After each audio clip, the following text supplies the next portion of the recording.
ಮಾಡಿ ಹೋರಾಟ ಮಾಡಬೇಕು. ಏನ್ ನಮ್ಮ ಗೌರವ ಇಲ್ಲ? ಕನಿಷ್ಠ ಸೌಜನ್ಯಕಾರ ಬಂದಿಲ್ಲ. ವೇದಿಕೆ ಆಗೋದು 10 ನಿಮಿಷ ಕೂತು ನಾವು ರೈತರದಾರ, ನಾವು ಭೂಮಿ ಮೇಲೆ ರೈತರದಾರ ಅಂತೇಳಿ ನಾವು ತಿಳ್ಕೊಬೇಕಾಗ. ಇವತ್ತು ನಾವು ಮನುಷ್ಯನ್ ಲೂ ಆಗಿ ಮಾತಾಡ್ತಾ ಇದ್ರೆ ನಾ ಇನ್ನು ರೈತ ಕುಲಕ್ಕಿರೋದಾಗೆಲ್ಲ ರೈತ ಕುಲದಾಗ ಹುಟ್ಟೇನೆ. ನಾ ಯಾವ್ದಾರ ಜಾತಿಗೆ ಅಡಕೆ ಹುಟ್ಟಿಲ್ಲ. ನಾನು ಕುಲ ಯಾವ್ದಾದ್ರು ನಾ ರೈತ ಕುಲ ಅಂತ ಹೇಳಿ ನಾ ಖಂಡನೆ ಪಡ್ತೇನೆ. ಇವ್ರು ಎಲ್ಲಾರು ಇವ್ರಿಗಿರ್ಬೋದು ಯಾವ್ದಾರು ರೈತರಿಗೆ ಜಾತಿ ಪಕ್ಷ ಅಂತ ಇರ್ಬೋದು. ನಮ್ಮ ಹೋರಾಟಗಾರಿಗೆ ಯಾವ್ದು ಜಾತಿ ಪಕ್ಷ ಅನ್ನೋದು ಯಾವ್ದು ಇಲ್ಲ.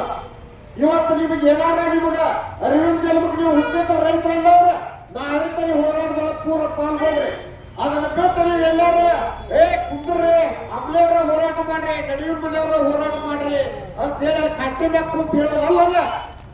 ಏನಾರ ಒಟ್ಟು ಮಾಡಿ ಅಂತ ಹೇಳೋದ್ರ ನೀವು ರೈತರ ಕುಲಕ್ಕಾಗಿ ಹುಟ್ಟಿದ್ರೆ ಇಲ್ಲಿ ಬಂದು ವೇದಿಕೆ ಕುಂತು ಮಾತಾಡ್ರಿ ಅಂತ ಹೇಳಿ ಇವತ್ತು ನಾ ಏನಾರ ತಪ್ಪು ಮಾತಾಡಿದ್ರೆ ನನಗೆ ಕ್ಷಮಿಸ್ರಿ ಅಂತ ಹೇಳಿ ನನ್ನ 2 ಮಾತು ಮುಗಿಸಿ ಮುಂದೆ ಯಾರು ಮಾತಾಡೋರು ಅವ್ರಿಗೆ ಅವಕಾಶ